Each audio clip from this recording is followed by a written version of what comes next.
I think we should all want to take some responsibility in the maintenance of our spouse's eyebrows. I don't know about you guys, but Wyatt's are out of control. Like they're like an inch long. I'm gonna give you a quick eyebrow tutorial, how to keep the masculine shape, but still keep them under wraps.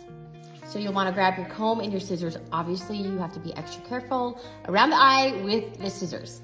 You're going to comb these eyebrows up. I like to hold them with my opposite hand and hold that eyebrow up and then just cut right above the top.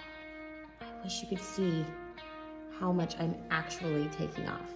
Now, if they're like super rogue, then that's when I will tweeze them out. But really what I wanna do is I just wanna maintain like a natural shape, but I don't want any long ones. And then I will take my comb in the opposite way the eyebrows grow. So usually the eyebrows grow up, so I'm going to put it in through the top. So can you see all of those long hairs coming out?